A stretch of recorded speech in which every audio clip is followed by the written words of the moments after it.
This is the Sports Porch, Philadelphia, with your hosts, the Grand Schwalbini, Rube, and me, your technical director.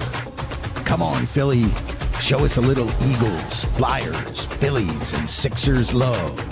The Philadelphia Sports Porch starts now.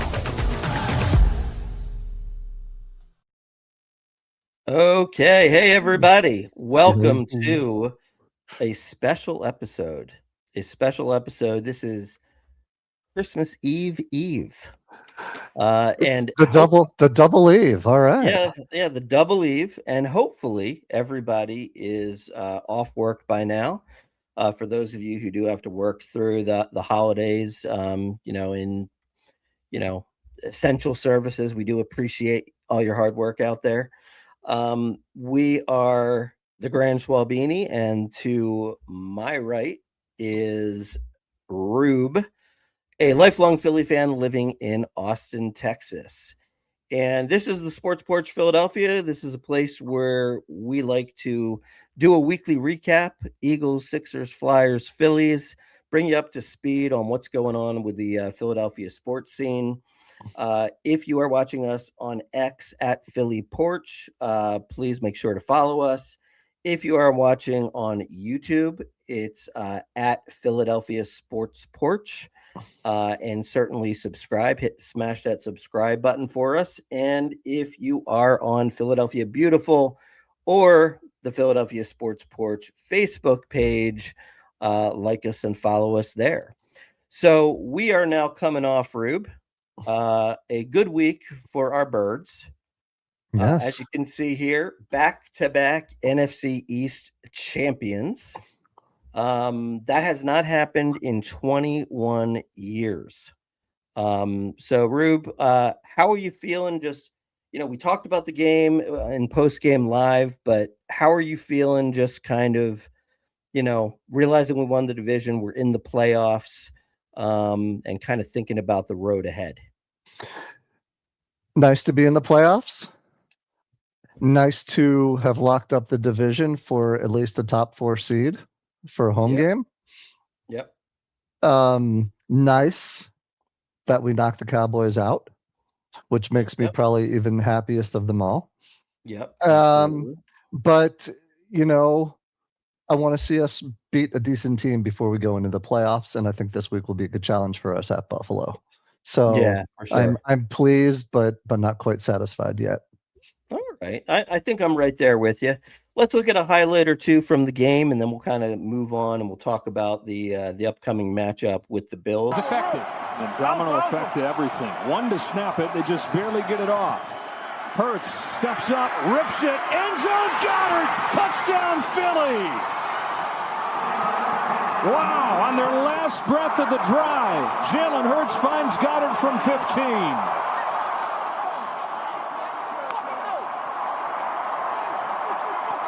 That's as good a throw as you can make at the quarterback position.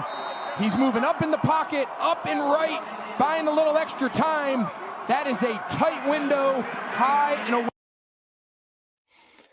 So, hell of a throw there. That looked like the Montana to the Montana to who was the guy?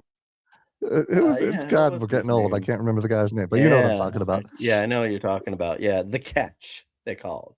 The catch. Yeah. Great catch. Dwight Clark. That's right.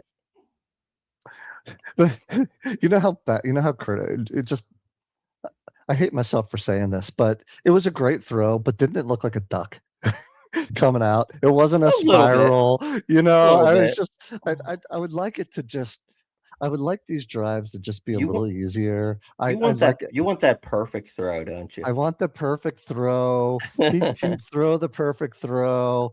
But man, that whole drive leading up to that, did we get one play off with not 1 second left on the damn clock?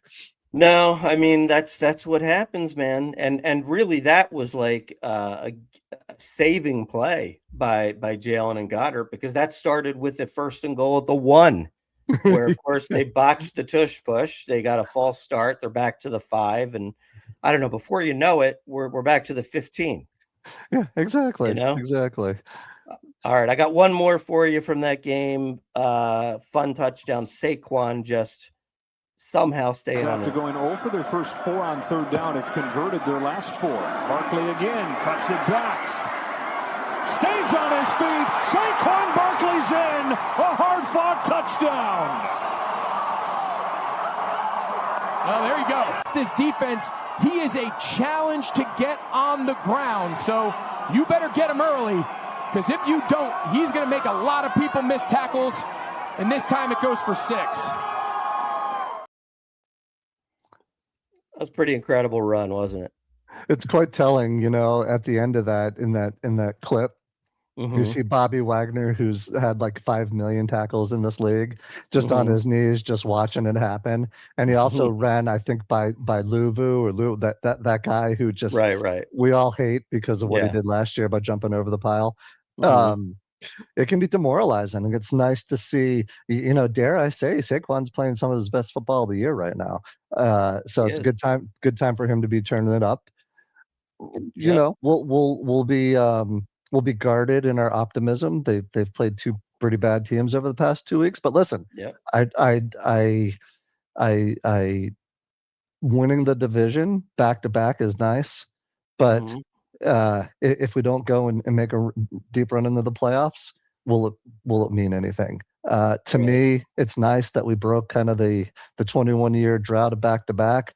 It's nice to say you're NFC champions. It's better to say you're NFC champions, and we're built for it, and we should be able to make a good run. So we'll see. All right. So this is what we got coming up. Bills, Eagles in Buffalo. The weather, I don't know if it's going to snow or anything, but I think it is going to at least be wet. It's going to be a pretty bad field conditions. They were talking about, if there are bad field conditions, do you play Lane Johnson? And they're kind of like 50-50 on it. So anyway, what would you say are the keys to victory against Josh Allen and the Bills? Well, so I think first and foremost is you got to stop Josh Allen from running on defense. So I think if we can keep him in the pocket and kind of build the cage around it, you take away their biggest weapon. The Cook is a good running back. So I think if we're able to keep Cook and Allen, under 100, 110, 115 yards, I think that's key number 1. I think key number 2 on the offense is that we find rhythm in our running game. If it's going to be 42 degrees or whatever it is and wet, then throwing the ball is going to be tough. So I'd really like to see our offensive line and Saquon come out and play a dominating run offense. So it'd be nice if Jake Elliott could hit a kick, but I believe in Jake, and think that last week was just merely hopefully just a setback.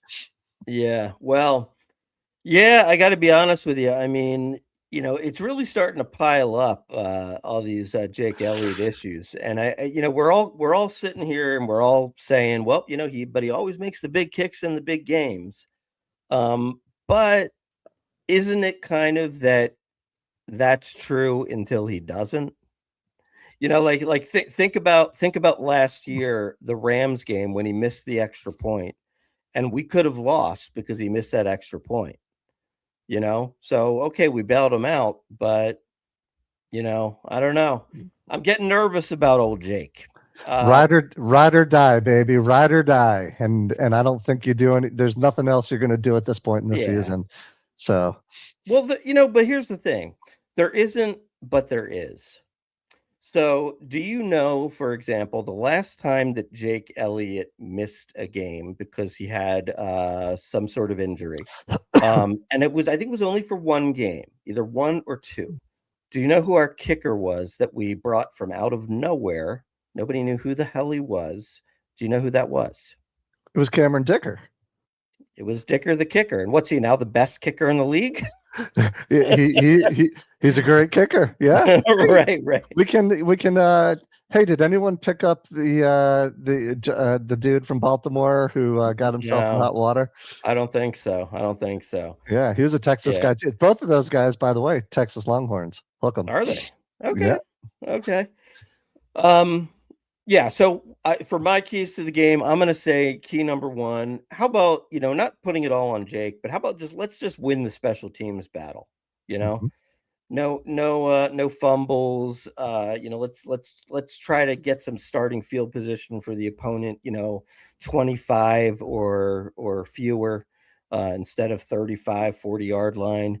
And yeah, let's make a few kicks, Jake. You can do it, buddy. We're right behind you. Well, Stan, hey, should we give him a sports porch standing O? Sure. There you go. Let's There go. you Let's go, go, Jake. Jake's Jake. So yeah, I mean that of course, yeah, we gotta be able to run the ball. I'd like to mix in Tank Bigsby a little bit more, kind of ease the burden on Saquon. And let's stick with the short passing game. It's gonna be a sloppy field. Let's keep the passes short. The accuracy won't be as effective that way. The wind's not going to get a hold of a long throw that could maybe be intercepted. And let's ball control. Let's just keep Josh Allen and the Buffalo Bills off the field. And if we do that, look, I mean, Buffalo is a good team, and they have been pulling out some games this year, but they also kind of looked crappy against the Cleveland, yeah. Cleveland Browns. So we certainly can beat them. And then of course, I'm sure you're aware that you realize though, if the Eagles do beat the Bills, then Mhm. everybody's going to be back on the Eagles bandwagon, like nationwide. It'll be like can't count them out till they're dead. They're the champs. You don't You know you don't become the champs unless you beat the champs. that's And right. and I think I think we'll be up to the task. I think we're going to see this as a big game, and it kind of feels like if we're playing for the 2 seed, so we got to win 2, and Chicago's got to lose 2, more or less, Hmm. for Hmm. us to get the 2 seed. Right. So there is something to play for, and but what I've heard is that we're probably so N'Kobe Dean injury was hamstring, not a terrible hamstring, but it Hmm. sounds like he's not going to play. And did they say they're bringing Lane Johnson back for this one? Have you read I that think anywhere? I think Jalen Carter is definitely gonna play. I think Lane Johnson is like a 50-50. If it was a playoff game, he would play, but, I think the idea is we don't want him with, on a bad field trying to come back from a Liz Frank injury. No, I totally agree. What's the dang rush? Right. Hey, by the way, you raised Tank Bigsby, the Mhm. Sports Porch's new favorite player. I think Yeah. last year it was Oren Banks, Yes. at least Rube's favorite player. Um, I don't have it in front of me. I was looking for it, but Rube, the other Rube, the real Rube, the Eagles insider, he Mhm. he had like top 10 stats or something like that I was reading, and Okay. apparently Bigsby is like in the top 5 of all time for average yards per carry over a certain number of Oh, carries. really? Really? Yeah. That's hilarious. He's One good. one one other stat which was good, again, this goes to, Reuben Frank, all credit, Mhm. but he was saying that Davante and A.J. Brown are going back and forth for number 10 and 11 on, like, the all-time receiving yards list for the Okay. Eagles. So Oh, it really? was A.J. Davante had a big game, went past him, and Mhm. so they're, like, neck and neck for, kinda that top spot. That really means a Gotcha. lot. I mean, 2 players on the same team, Yeah. that in top 10 of all time, that's not Mhm. bad. And I'll tell you the other big thing. Aren't you glad we re-signed Goddard for a year? Oh my god. I mean, to be honest, I don't even know what they're gonna do if they don't re-sign Goddard next year. You know what I mean? He's gonna go get more money somewhere. Because he got his He look 10 touchdowns. he's got yeah, he's like an all-time touchdown leader in Eagles Mhm. history. Um, and and there's gonna be people that wanna bring him in. He's still a top 10 tight end in Yeah. this league. Yeah. And if it's a money thing, then I think they're gonna have to they're finally gonna have to draft a tight end. Although you know who I think is a sneaky good free agent for them to pick up next year? Who's that? Isaiah Likely, the Oh, the Baltimore. guy from Baltimore. Yeah, like if they didn't have Andrews, he would be a top 10 tight end. He's kind of like a sneaky tight end that could surface in the green and white. We've had a good history of tight ends. You think about it. It's going from Ertz to Goddard, and I remember when we drafted Goddard right out of South Dakota State or wherever he came from. Right. There was almost like a progression plan, a backfill plan, like the Packers. The other. The Packers do with all their quarterbacks, right? So I think at some point we're going to have to draft that tight end, or like you said, we're going to have to go get one on the open market. At some point, Goddard's going to be like, all right, you guys owe me back the $4 million pay cut I took this year. I'm going to go. If I was him, I'd go get mine somewhere else.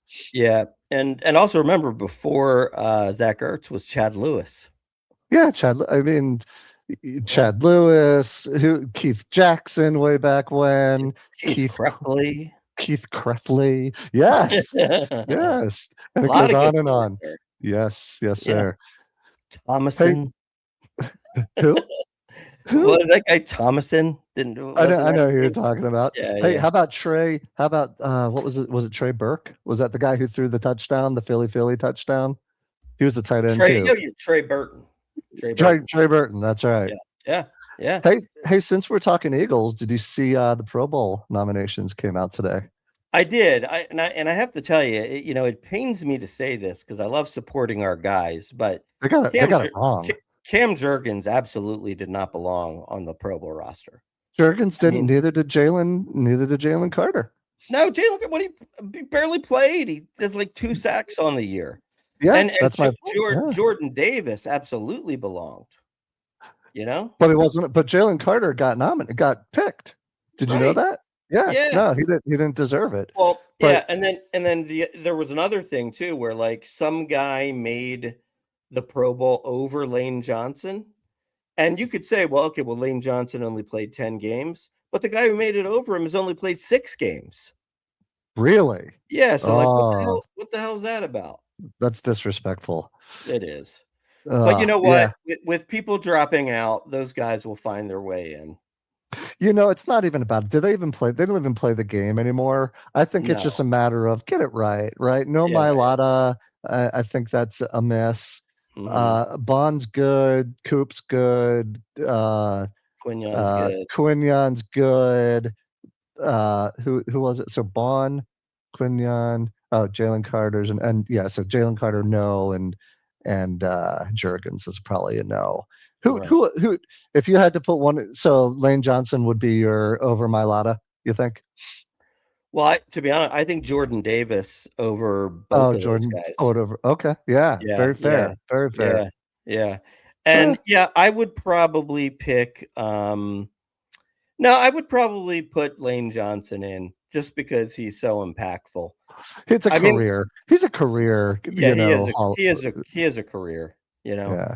But sometimes they do that. Like that Trent Williams from San Francisco, he's made like 11 straight Pro Bowls or something. Yeah, I can't imagine he's still the best, but right.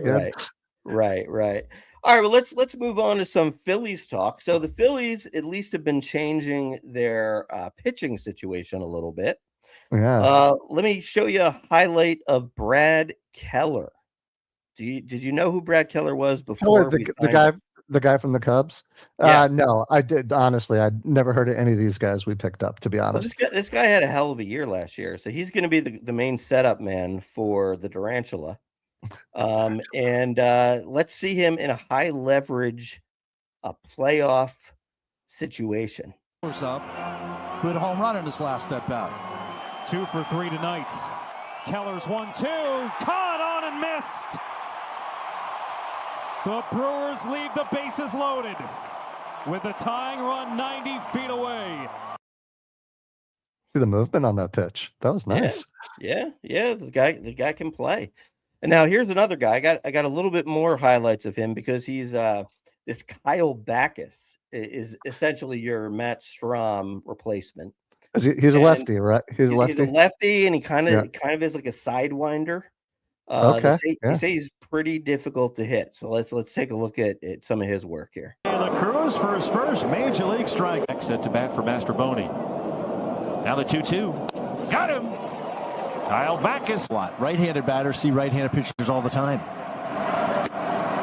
Called strike 3. Back. Pinch hitting for Noda and then going into first base.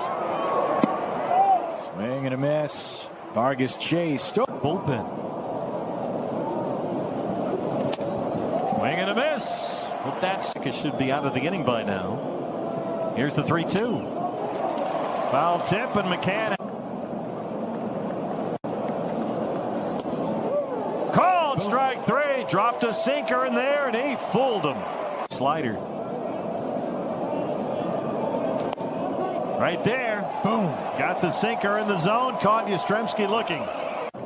Start it somewhere around the middle of the plate and sweep it off that outside corner. Just like we talked about. I like that last one there. That's where I decided to end it. That's the old, like, man, like if you go fishing, you throw that and you've got no chance. They say, now that I see his wind up and his style, I was reading somewhere that apparently, like, he's in like the top X% of closest to the plate release, right? It's like his length is ridiculously long. So you can imagine that awkward, gawky thing coming at you, not at 90 feet, but maybe at 83 feet. Right. Yeah. I like him. Did I was also reading somewhere that this whole Strom thing isn't necessarily there. Remember after the playoffs, he mentioned something about, we didn't practice pitching fielding. Yeah. There's some theory that it wasn't just a money exercise, but it was time for him to go. And, he was a little mouthy, is what they thought. Yeah, that's right. Like my kids, just a little mouthy. Right. Yeah, so I mean, I like it. I think you got to mix it up a little bit. Look, so Hoffman blew playoff games, he's gone. Strom blew playoff games, he's gone.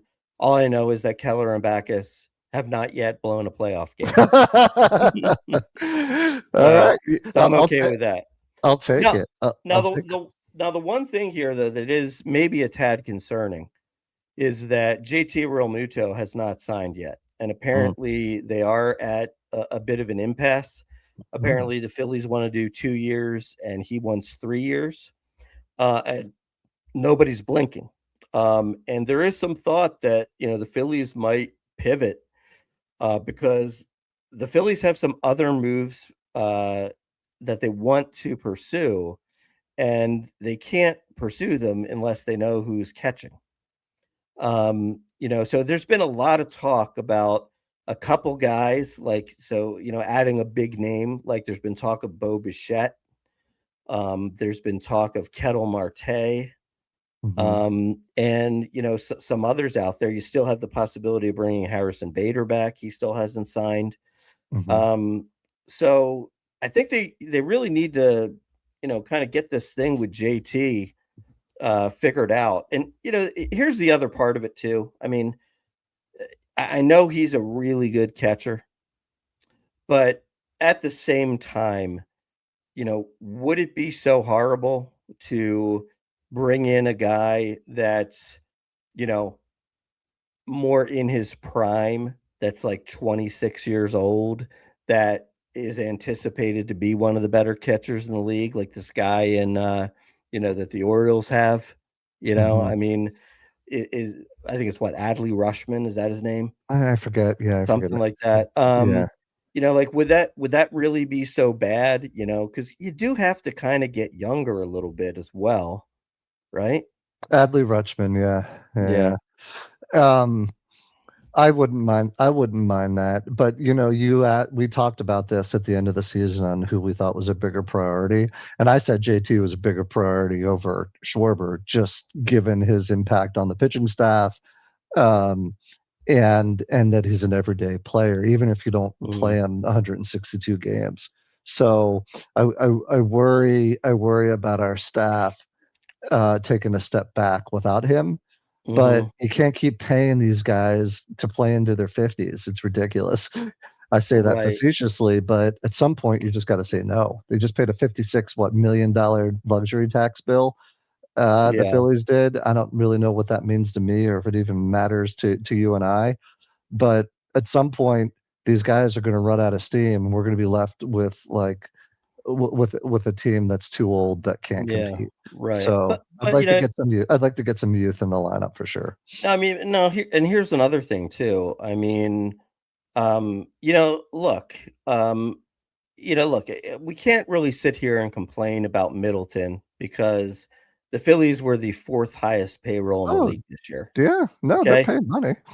However, okay, the team that's won the World Series the last 2 years paid $100 million per year more than them. Yeah. You know what I mean? So, like, Yeah. look, and I don't expect him to do that, but, like, look, man, like, you're 56 million over the salary cap. Can you go get me a title by spending another 25 mil? You know what I mean? Like, I kinda look at it like that. Okay, like, so what? Well, why do we gotta cut corners? Like, so, okay, so, you feel like, okay, Crawford and, Adolis Garcia and, Marsh makes a decent outfield. Well, what if one of them gets hurt? So you overpay a little bit for a Harrison Bader, so you're pretty much guaranteed you're gonna have 3 decent outfielders the whole year through. Mhm. You know what I mean? I Mhm. I just sort of, it kinda irritates me a little bit. Yeah. What do you say to the cigar smoker? What do you say? We'll say that I again. said, what do you say to the cigar smoking Middleton? I say thank you for spending the money. Your team has underperformed, uh, and I'm glad we're making some changes. And honestly, I don't think it's about spending the money. I think it's about the team that we have performing better. Um, Now that being said, I'd love to see Bader come back. Um, I think the Dodgers are beatable, right? We showed we could beat them. We took them pretty far, didn't we? Um, Well, we but lost we lost what, 4-1, didn't was we? it 4-1? But they were Yeah, close but games, every and single game was close, every yeah. game was Or no, 4 close. to I think it was 4-2 actually. Whatever Yeah, it was, we're yeah. not that far off. And if the guys who we've paid all this money to, Trey Turner held up his end of the bargain this year, but Harper's got to hold up his end of the bargain. Um, and so does Bohm. And I don't know what's going to happen. I don't know what's going to happen with Let's see. Stott. Right? Is it time for Yeah. Stott to go? See, where I kinda stand on things is, like, I'm ready to say goodbye to Bowman Stott, Yeah, I think you a lot of know? people are. Yeah. Like, I mean, I think look, those guys are decent players, but they're to me, they're not good enough. Like Bohm, hits for average, but boy, does he have a lack of power for such a big man.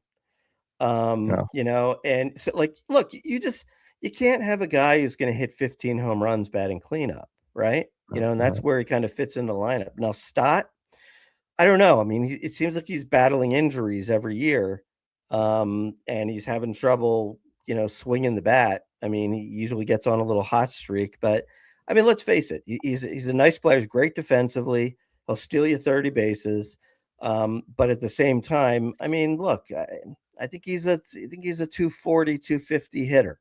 He's going to maybe hit 10 home runs for you. I mean, that's not Chase Utley there at second base. Right. Right. You know what I mean? And I think that we did have higher hopes for him. At least I did. I thought he could become like a 300 hitter, maybe hit 15 to 20 home runs, and he just isn't that. Manny Trio, he is not. He's not even Manny Trio, man. Not even Manny Trio. Yeah. All right. Well, listen, I like the moves. I like us going and addressing the bullpen. Certainly very important. Certainly has been an area that's let us down the past few pro seasons. So I think some new blood in that bullpen is going to be really good, and we'll see what happens with JT. Love to see him back, but again, I'd rather see us go If we're gonna go pay someone and do it for a long time, I'd rather us go see us get somebody younger. Agreed. Yeah. So, okay. So here, kind of at the midway point of the show, let me just bring us back to thank you for watching us. We really appreciate your patronage. If you're watching us on X at Philly Porch, remember to hit the follow button. And if you're watching on YouTube at Philadelphia Sports Porch, smash that subscribe button for us. Remember, after every show, we drop a podcast, so you can listen to that on iHeartRadio, Apple Podcasts, Spotify, or anywhere you get your podcasts. And if you're watching us on Facebook, on Philadelphia Beautiful, or on the Sports Porch Philadelphia page, just want to also let everybody know, feel free to comment, put a comment down. We look at the comments, we respond to the comments. So we'd like it to be as interactive as we can possibly make it. Love to hear from you and get some of your thoughts as well. So Rube, I want to talk a little bit about the Sixers right now. And I've got a highlight just to kind of kick us off. All right. Tee us up. He floats it up. Oh, slam down! Valdez Drexel Edgecombe Jr. I didn't know that was his name. How good of a call was that? That was a great call. I love that game. A buddy of mine from here in Texas took his family to New York for like a long week right before Christmas, and they did all the touristy things, and they were actually at that game. Were they? Nice. I was texting with him, and I was like, "Hey, what do you think of Maxey and VJ?" And he's like, "It was a very exciting game." And when's the last time we could say the Sixers were in an exciting game and came out on the right end of it, on top of it? So right. It was good. It was good. And then the momentum, against Dallas, 2 in a row. I like what I see out of our backcourt. I really do. I even like what I see from this Bona guy. He's a legitimate rim protector and rebound grabber. And if we can get some scoring out of Grimes and we can get anything out of George and Embiid this season, with this backcourt, I may be a little excited, Mark. I may just be a little excited about this team. What do you think? You never know, man. I mean, look, the team right now is, what are they, 16-11? I'm gonna check that real quick here. Yeah, I think right now they're 16-11, and they're sitting in the 4 seed. They are 1 game back of Boston, who is in the 3 seed. So they're playing some good ball, and they got the Nets on the schedule tonight. Embiid is in the lineup. He's leading the way with 10 points in the early going. Okay, good. 4 for 5 from the field with 3 rebounds. But you know what else that means? It also means that Maxey and Edgecombe haven't scored yet tonight. Are you saying we're better without them? I don't know, man. Sometimes it feels that way. But let's see how it ends. Let's see the point totals when it comes to the end. But I mean, I'm really liking what I'm seeing. It gives you some hope for the future. I mean, really, and this is without Oubre too. Oubre's been out. Yeah, Oubre's been out. So I mean, look, I think the addition of Edgecombe is just huge because, whether you want to call him a superstar or not, I mean, to me, he's a rising star. Okay. He's got the potential to be an all-star player. And I like the fact that he plays the entire game. He gets steals, he blocks shots, he's good defensively. So he's like a do everything kind of player. He can dunk, he can do putback dunks, he can hit threes. He can drive the basket and run the floor. So he can do it all. And you know what else? You know what else, Mark? What? The moment doesn't seem too big for him. No, it doesn't. No, I mean, that's what I like. I like when the chips are down, he wants the ball, or he's involved, or he's getting a steal. So you can't teach some of that, right? That's just, you either got it or you don't. Right. So, like, 2 of his biggest games of the year, this last one at Madison Square Garden, which is kind of like the mecca of basketball, right? And then the very first game where he set the most points scored since Wilt Chamberlain, in the Garden in Boston. So yeah, he comes up big in the big games, and I think Maxie's kind of elevated himself to a superstar caliber player. Yeah. Like I like McLean. I think he's, minute by minute, just kind of getting back from his injury. Mhm. And I think that, look, I'll give Daryl Morey a little bit of credit. I mean, a lot of these role players he's got have performed well. Yeah. It's a This Barlow guy, he's playing good ball. yeah. I mean, yeah. Yeah, So Dominic Barlow. I never even heard of the guy before this year. yeah. So yeah. So I'm pretty happy with the Sixers. It's such a long season, though. No, I know. But Yeah. you know what we were talking, remember the draft night we were talking about Janai Mhm. Broom? Right. He hasn't really seen the floor yet, and I'm just wondering what we're missing, right? I know he dropped in the draft, but I'll tell you what, I Mhm. watched him in college and I thought he was a beast. So Well, and why doesn't his game translate to the pros? well, to be honest, I think it does translate. I watched a lot of preseason action, summer league Mhm. action. He was really good in the summer league, man. Like he was like not only does he play well inside, but he hits 3-pointers too. Yeah, yeah. Yeah, so I expect him to become a good player. I just think that right now they probably just don't feel like they have the minutes for him right now. Um, but I think that'll change in time. It's going to be one of those things where, like, hey, when you get picked in the second round, and you got a lot of people in front of you, um, You gotta earn it. You gotta earn your minutes. I get it. I you get it. got to earn it, and probably we'll see more of him, like maybe second half of the year into next year. All right, so the other team that we got on the radar that's performing pretty well these days is your Philadelphia Flyers. And let me just pull them up. They have a game tonight against the Chicago The Blackhawks. Blackhawks. Yep. And right now, if you look at the playoffs, you hit wild card and it gives you the whole list. Mhm. They're not even in the wild card. They're second in the Metropolitan. Um, It's they're so it's based I was watching last night's game, like, if right, they win, they'll be second, but if they right, lose, they could be close to last. It's so right. tight. It is tight. It is tight. But they're Yeah. they're 18-10-7. 18-10-7.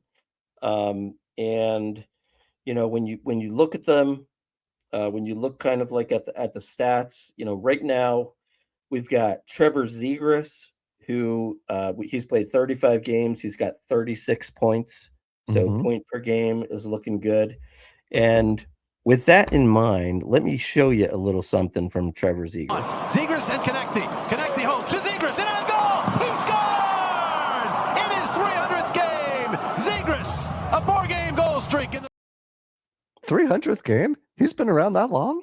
No, he started when he was like 18, I think. Man, he looks You know? young. I never would have thought he's on his Yeah. 300th game, but yeah, he's been a great pickup.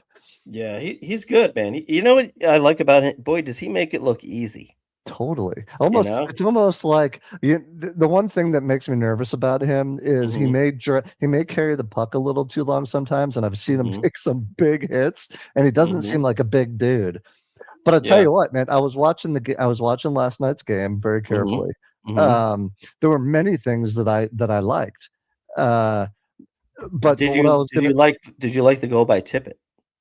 Yeah, yeah. How many breakaways did he have last night? He Yeah. finally cashed that one in, and it was beautiful. And when he lifted it up, um, Okay, but hold my on for a favorite. second. Hold up for a Back second. out nicely. Beautiful shift by Tippett. He's in for a chance. He scores!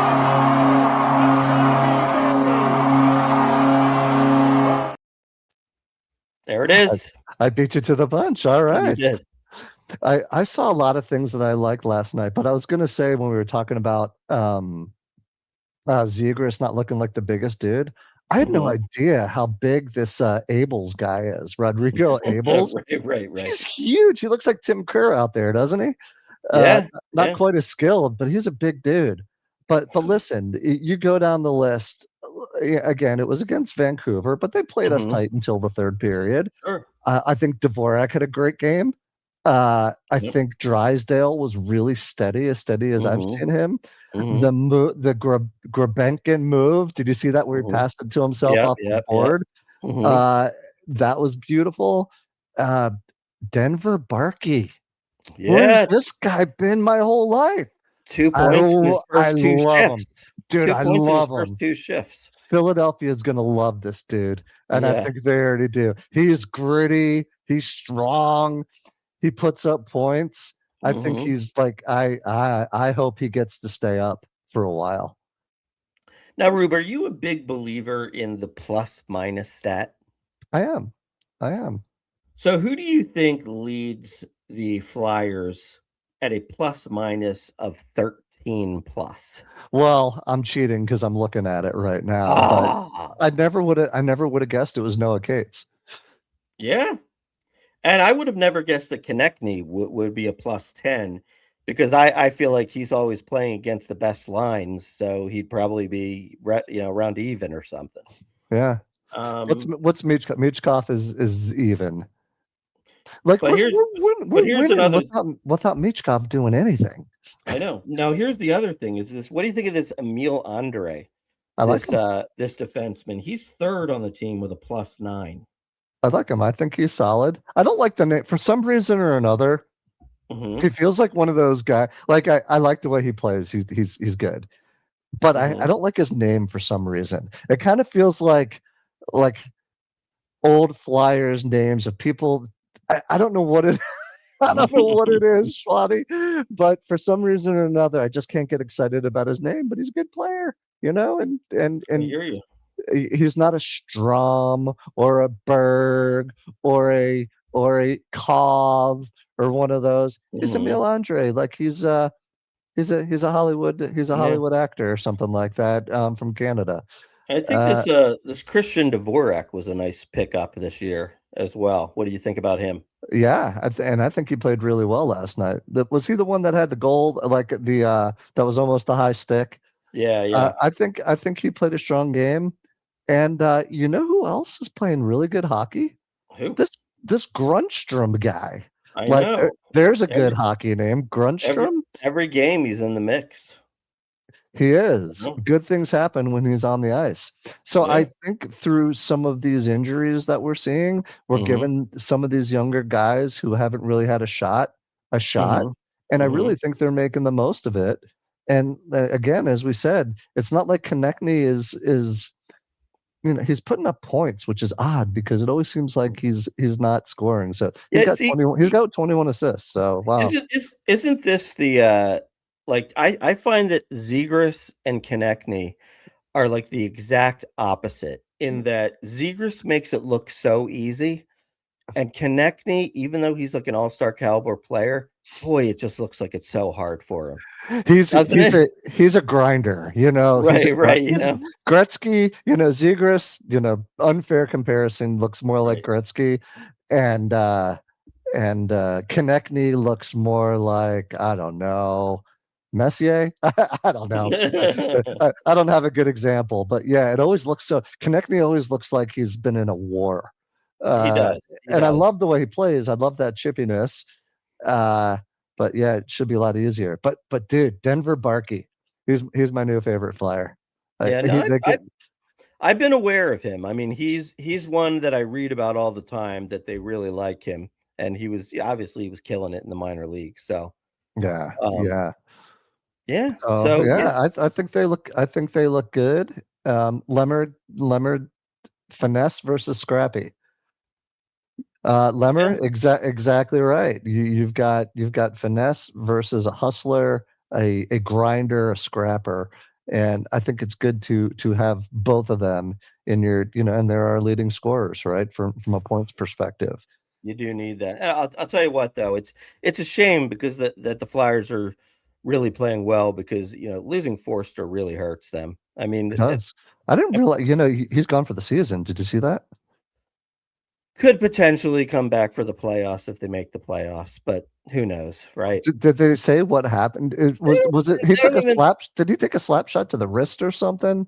I don't even know what the heck they don't even tell you what it is. Just upper body injury. Oh, that's right. He wasn't the one that got hit. He's the No, one that took a slap shot, and just and like he his must arm have. fell off. Yeah, yeah, Yeah, exactly. That didn't look yeah, good. So, well, hopefully, listen, don't rush that guy back because he's the future. yeah. So, Right. uh, Yeah.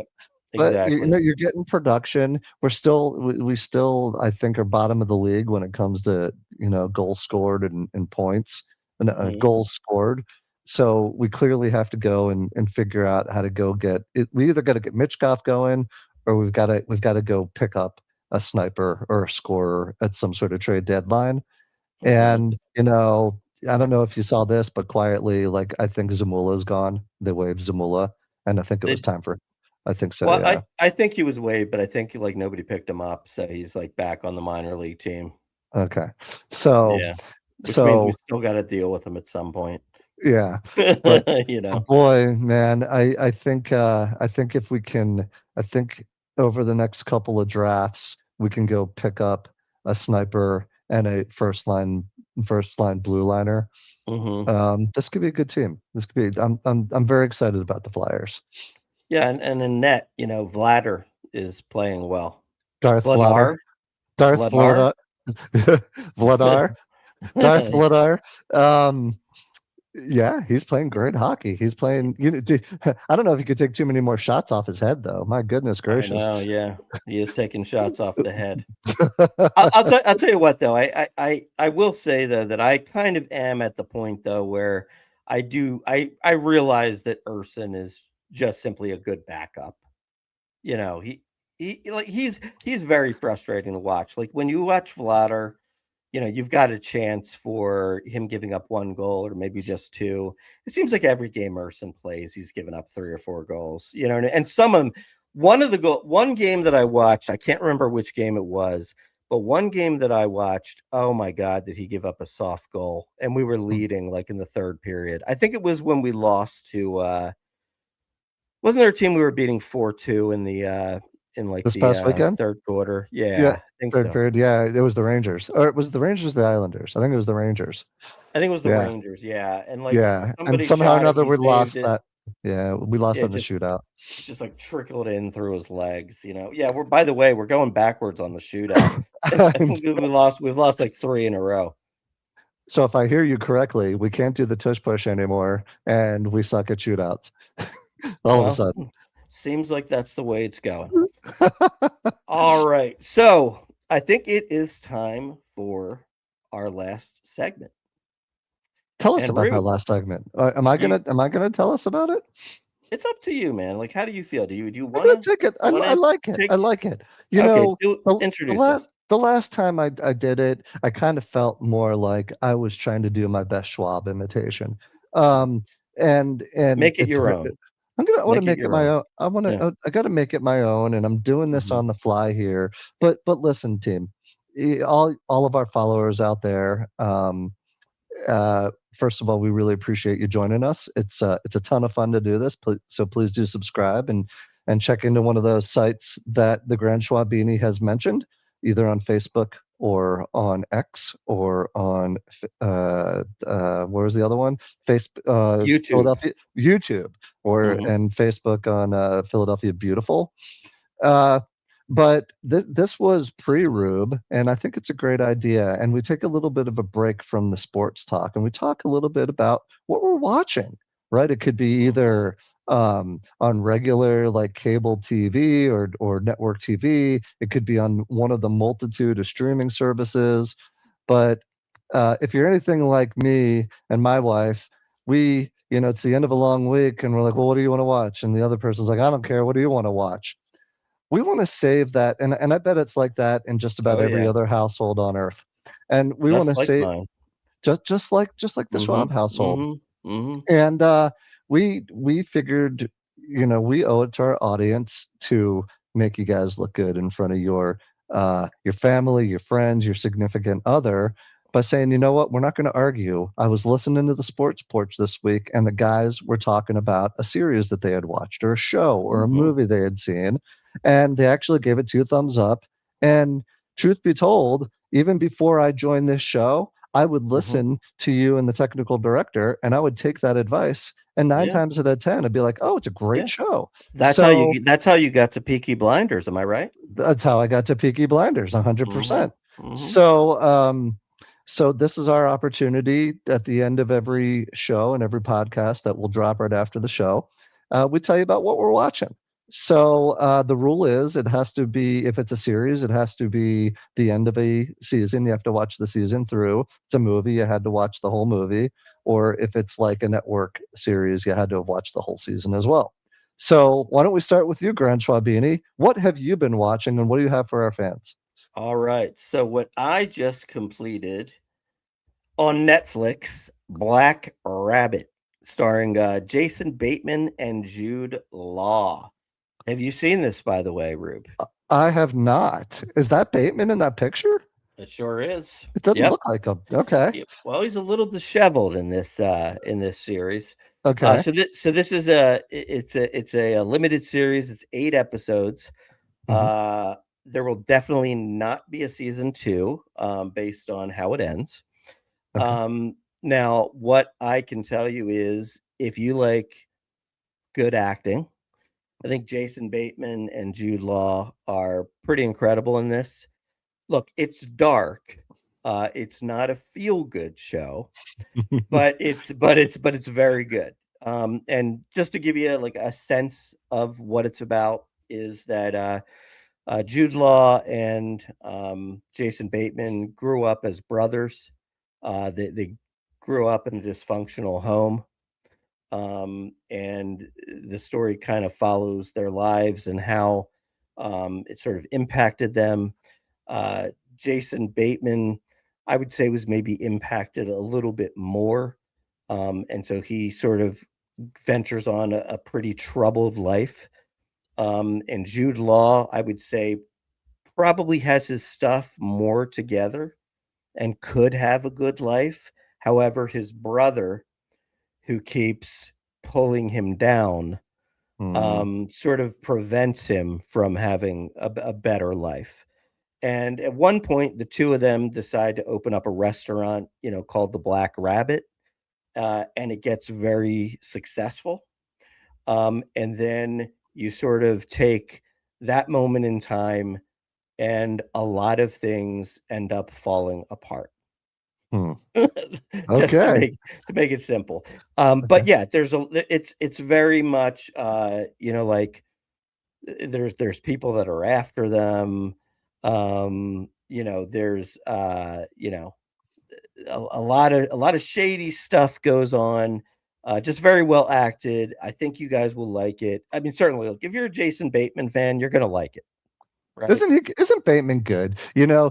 I like him when he plays in the funny roles, the comedic roles, but I also kind of dig him when he plays the dark roles. Like Ozark obviously was great, but I watched there was a movie on Netflix, I think it was Netflix, where he plays the terrorist and the guy, and he makes guy the airport. I saw that. That was really good. I thought that was really good. I think he plays kind of a creepy dude pretty well. Yeah, it was really good. So that's a 2 thumbs up from the Grand Schwalbini. Black Rabbit, 8 episodes. It gets a little addictive. You could probably watch it, in a weekend if you wanted to. Watch it and enjoy. Hey, Rob, one thing though, before we go on to the show that you're watching, I have to know, did you by any chance start Chad Powers? I have not started Chad Powers. Okay. So Lemmer's been under the weather, and so hasn't been a good watching partner because she's been trying to get some rest. And I heard from Amy May that it's a good one to watch together. So we'll put that on our watch it together list. But what I did start is Absentia. Oh yeah, that's awesome, man. 3 seasons, really good. I'm only on episode 3, I think. So I'm still at the very beginning. Yeah, I'm a slow binger. So it's really good. But for the time being, you have completed a season of FBI season 8. Boy, these guys is this like Dick Wolf? Is this Dick Wolf? Yeah, I think exactly. Law and Order. It's either Dick Wolf or Taylor Sheridan, like all the shows. Right. Or Jerry Bruckheimer. Right. Yeah, one of those guys. Right. Are you an FBI? Do you watch FBI at all? I never have. I don't know why I haven't. I think my wife watches it and she likes it. For these types of shows, like the ones that I was into, like NCIS Los Angeles, NCIS New Orleans, I really liked. Okay. But no, I've never hit up FBI. I don't know why, because I love that kind of stuff. So Yeah, it's good. It's good action. They're always mhm, trying to solve, some sort of murder or mhm, plot. When I first started watching this show many seasons ago, I actually was like, "Oh, it's not going to make it," because the acting was a little so-so. mhm, I gave it another chance a couple years ago, and as soon as you start getting invested in the characters, you're like, "All right, mhm, let's see what Jubal's up to this week. Let's see mhm, what kind of trouble OA is going to get himself out of this week." mhm, Um, and actually, we just watched. I think they call it the mid-season finale. mhm. Finale is a Right, right. 2 hour, and it was really, really good. It was better than any movie I've seen in a long time. So I Mm, think the acting's good. I think it's compelling TV. But here's the one thing that I have learned for all Dick Wolf shows. This is just a mhm, little rabbit hole I'm going to go down. mhm. It's never the first person they go and talk to. Oh, of course It, not. it always looks so obvious. Oh, it's got to be the Grand Schwalbini. No, Grand Mhm. Schwalbini had an alibi, and it checks out. It's the Uh, third person, third it's the person. it's either the second or the third all the time, Right, right. whether it's Law and Order, FBI, or Show X. At one point, if Dick Wolf is listening to the Sports Porch, Mhm, I'd like it to be the first person. Can it be the first mhm. person? Right, And right. let's just get it right. But Do you listen, yeah, go ahead. do you Go know ahead. the comedian, I think his last name is Mulrooney or Mulhaney? Um, The guy who's really yeah, I know he hosts Saturday Night Live a lot. yes, He has yes, he had a yes, drug yes, addict, he had a drug yes, problem. yes, Yeah. him. He Yeah. does he does, put in YouTube and put in Mulhaney, um, Law& and Order joke, okay? Okay. Okay. It's amazing. It's so funny. He's just like, have you ever noticed that on Law& and Order that the first guy they always talk to is always working at the docks loading crates? And he's just like, "Yeah, I think I saw that guy. Looked a little funny. Yeah, seemed something was off." You know what I mean? It's pretty That's funny. I love that guy's so funny. I Yeah, like him. We can do a whole. You know what we need yeah, to do for what you're watching? We need to do like yeah, our top 5 comedians, yeah. maybe in an upcoming episode. Okay. Yeah, no, that's a Anyway, good idea. anyway, so FBI, really good show, really compelling. Characters are really good. Um, can be a little bit predictable because what we were just kind of joking about, Mhm, but I think it's fun. They have really good plots, some really big plots that they're solving. Like mhm. I won't give it away, but the mid-season finale that was on this past week, it was 2 hours, and uh, it was pretty scary. Yeah, you gotta stop a nuclear war, right? This was essentially this group that was just wonky crazy, Mhm. essentially trying to start society over because all the rich people, are getting Right. too rich and the poor aren't getting whatever. Right, right. And it's really believable, but they went after like the whole fiber infrastructure for New York City. Right, And they right. were close to taking something else down. Mhm. And I don't find that far-fetched. I Yeah. bet somehow, some way, people have either thought about it, Uh-huh. or are thinking about it, and it's scary to see what will happen or what could happen if an Right. entire city's infrastructure went down. Sometimes I think when I watch these shows, like, why are we giving terrorists ideas? Exactly. You know? I'm pretty sure You they know? thought about it already. But Probably. yeah, so listen, if you want something, we all talk about, Hulu, and we talk about Netflix and Prime and blah blah blah blah blah. If you want to just watch good old CBS, Mhm. I think it's a winner. Check out FBI. There was actually 3 FBI's, but they've ended 2 of them, and Okay. this one is the only one that's lasted. I liked one of Mhm. the other ones, the international one, but they're Mhm. having a spin-off called CIA, and that's going to be a spinoff of FBI. So Gotcha. if you like solving mysteries and you don't mind that it's never the first person, then check out FBI. 2 thumbs up from Rube. All right. Sounds good. And that is a wrap for us. Rube, are we going to be what's your weekend plans like? I know the Eagles are playing the Bills at 4:25. Are you around Sunday evening for a post-game live? I will be around. I will make sure I am around. Yes. Okay, so we will see you all Sunday evening, probably around like 8:00 for an Eagles post-game live. We will break down, hopefully, an Eagles victory, and talk playoff potential, matchups and things of that sort. So we will let you out of here doing what we know how to do best. And we will wish everybody a Merry Christmas as well. Merry Christmas, Happy New Year, Happy belated Hanukkah. That ended yesterday, right? Sunday, yes. Okay. Very good. All right. Okay. Close. All right. Take us out, the pep band.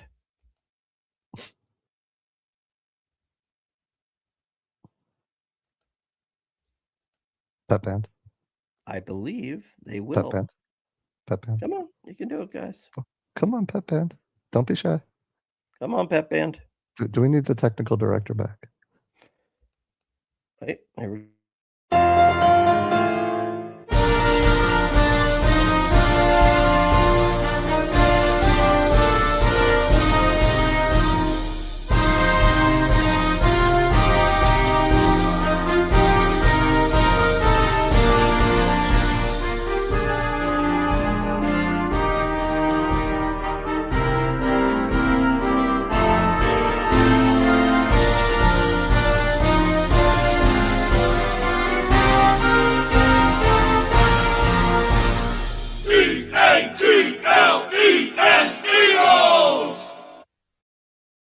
And there's your pep band.